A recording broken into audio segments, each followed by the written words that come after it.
The simplest diet for fighting belly fat: cutting calories. The most straightforward way that anyone can fight belly fat is to simply eat fewer calories than they burn. This is what is called maintaining a caloric deficit, and it basically means that the body needs to burn fat in order to get the energy it needs. The body is constantly burning energy, not only to allow it to engage in various activities such as walking, jogging, or thinking, but also to allow it to simply stay alive. That is to say, that you need to burn energy for the most fundamental of human bodily functions, such as blinking and breathing. If you are constantly eating, then you are constantly supplying your body with the sugar that it needs.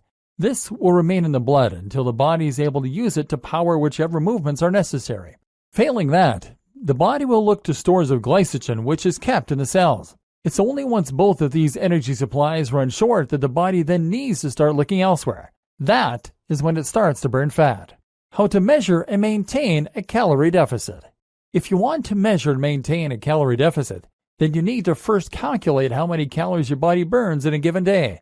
This means looking at the number of calories that you burn while active, called your basal metabolic rate, and then looking at how much exercise you do on top of this, making your AMR or active metabolic rate.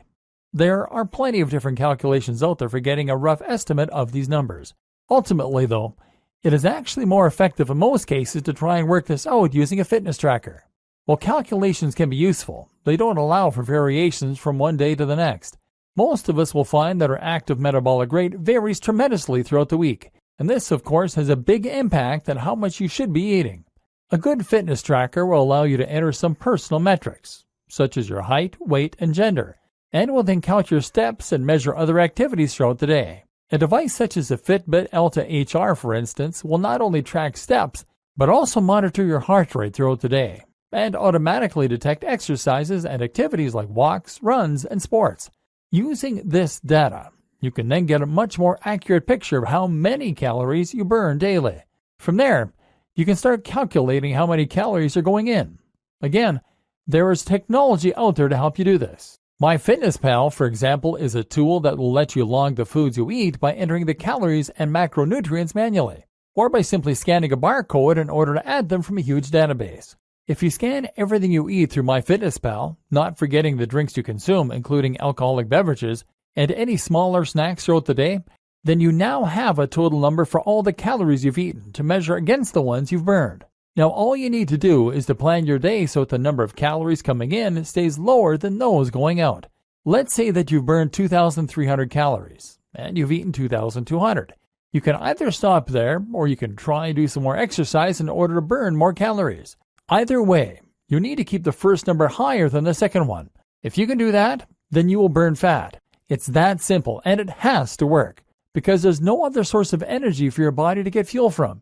Maintain a constant caloric deficit of around 200 to 300, and you'll slowly lose more and more fat. Remember, slow and steady wins the race. Except, it's not really that simple, is it? For starters, there are the kinds of foods you're eating, the nutrients. Then there is the matter of your metabolism and, life. Maintaining a caloric deficit seems simple and flawless on paper, but in practice, it is too simplistic. Over the next few videos, you'll discover why, and you'll find out how to strike that happy balance that will result in guaranteed fat loss. A little about targeting. Before I go any further, though, I should first address a concern you may have. After all, wasn't this supposed to be a video course about burning belly fat specifically? How does maintaining a caloric deficit guarantee you'll lose your gut? Women might even be worried they'll lose weight from places that they want it, like their breasts. As some of you may already know, this does not guarantee you'll lose your belly. That's because nothing can guarantee that you'll lose your belly.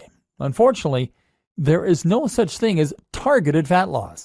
That is to say that you can't choose which part of your body you want to improve the looks of and then conveniently blast fat from there. The order in which fat is lost from your body is actually genetically predetermined, and it's impossible to change. Some people will lose weight from their guts first, and those people are very lucky indeed. Other people might lose it from their arms first. As of right now, science has no way of helping you choose which order things happen for you. So the only way you can burn belly fat is to burn all fat, and then feel safe in the knowledge that it is going to eventually reach your belly. That said, though, We will look at some tips in this video course later on that can help you to make your belly flatter and more toned in other ways.